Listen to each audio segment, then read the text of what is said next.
This is 1950 D18. Gave me a lot of trouble. I had to do a neck reset on it, refret, put Waverly tuners on it. You know, nothing major, just get it kicked into position. But the neck just gave me fits. It was one of those necks that lies. You put it on the jig, you do all your measurements, you put the neck on, and it would shift when I tightened it down. And that usually means there's like some old glue or a shaving or some sort of unevenness somewhere on the heel or up against the neck block or the head block or something like that. Something that's not touching until you put pressure on it and then it pries one way or the other. And those can be really tricky to find. Anyway, I finally got the neck on, and the neck would shift this way, E to E. So it would, unbalance this way.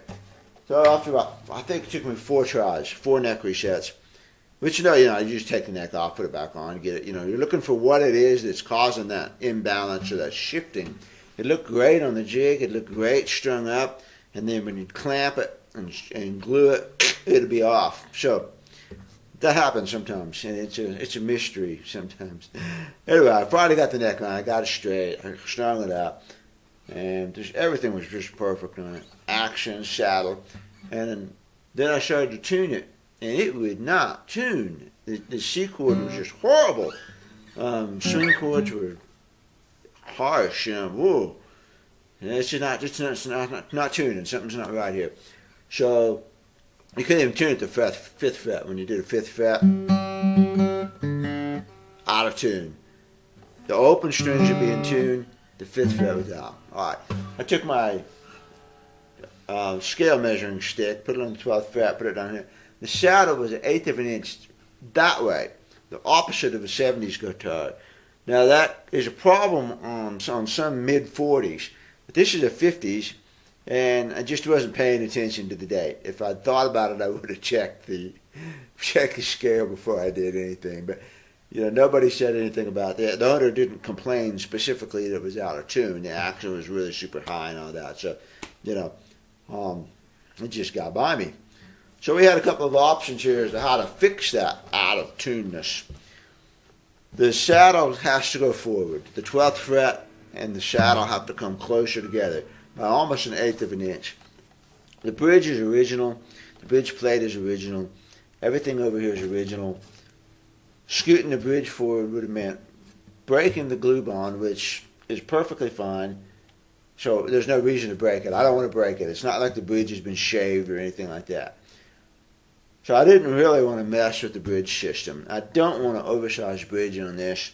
I don't want to move the saddle forward. There's not enough room to fill and recut. So I kept thinking about my options, and then I read up on this. There was actually a thread on the Martin forum talking about it. And what was suggested was to shave the heel right here and scoot the whole neck forward. And gosh, I just got a great neck reset in there, so I hated to do that, but whatever. What's one more, huh? So I took the neck off again.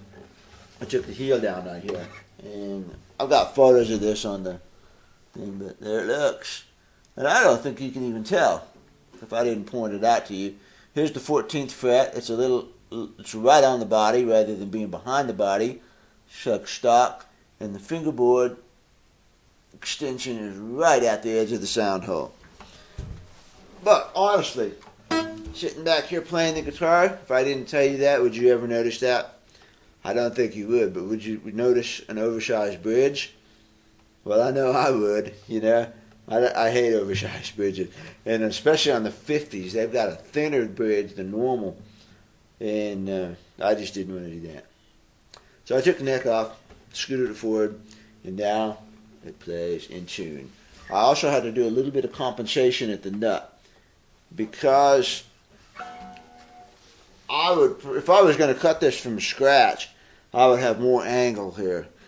The little E would be closer. This should be farther back. This is, golly, it is almost a straight bridge. You see, it's got some compensation built into it. But I needed a little bit more on the G and the E because they were still flat. The open string would be in tune and it would be a little flat going up here. So the nut, it's my nut, so I can do whatever I want with it. I compensated it back. Cut a groove in here, cut that back, cut it back on this one too. And now it plays pretty well in the tune.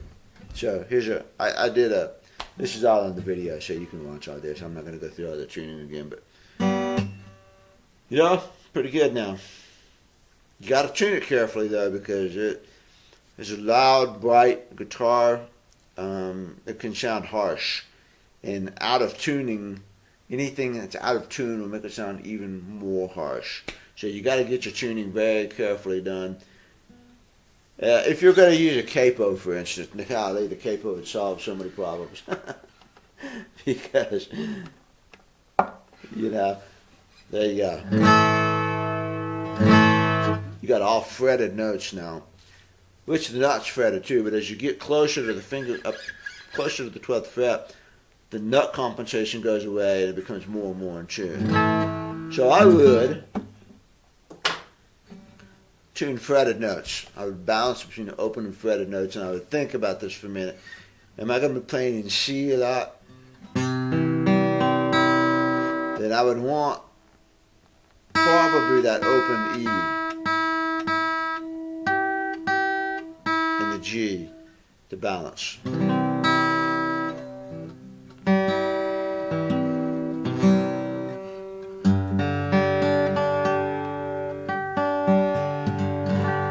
Sounds pretty good to me. I mean,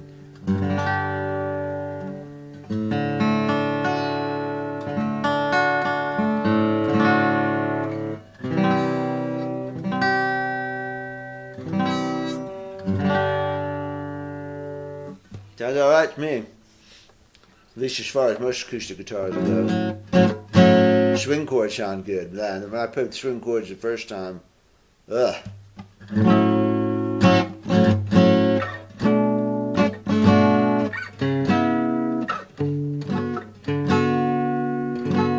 By the way, it's 6 in the morning, so I've been up for a while.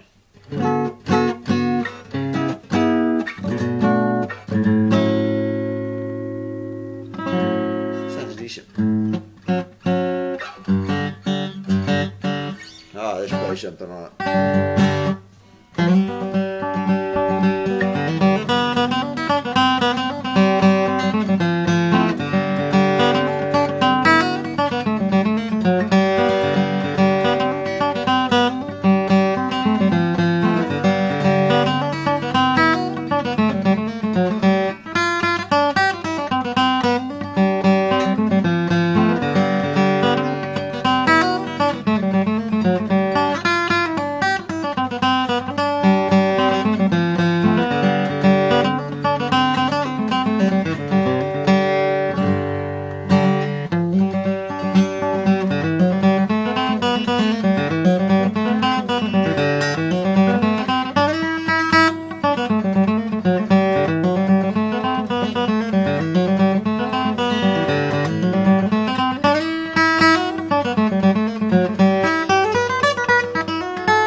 Taking me months to get to that point. Okay, 1950, D18. Here you go. Adios. Let's check tuning. This is the open E. This is one of the treble ones. I compensated the nut on this. So the trick to this is to balance between a fretted and an open note. And this is a shrub tuner, so it's very, very picky. It's so picky that the tuning changes if I have my hand on the tuner. I'm putting a little bit of pressure on the headstock when I do that, and the tuning will change a little bit. So this is pretty picky. Open E, 12th fret.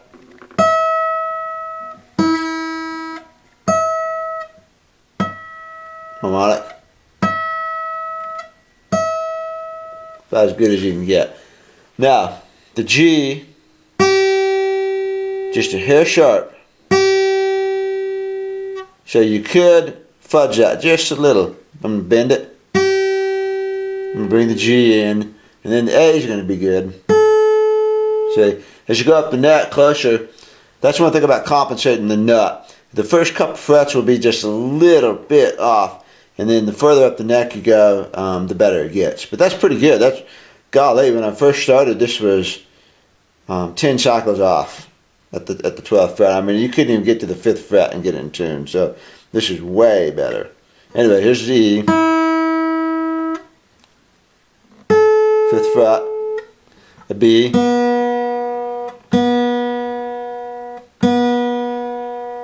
Fifth fret. G string. G string is compensated. 5th fret. 12th fret. Harmonic.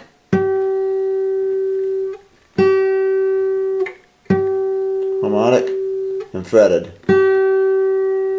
So just a hair flat, but not bad. I could probably take some compensation out of the nut and get it right, but I might do that in a minute. We'll see. D. 5th fret. A. 5th fret. E. 5th fret.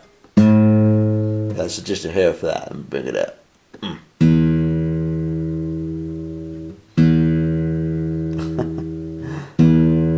Okay. And there we go. Okay? Pretty good in tune. Here's the E at the 12th fret. Harmonic. Fretted. Little flat. Not bad though. Chord.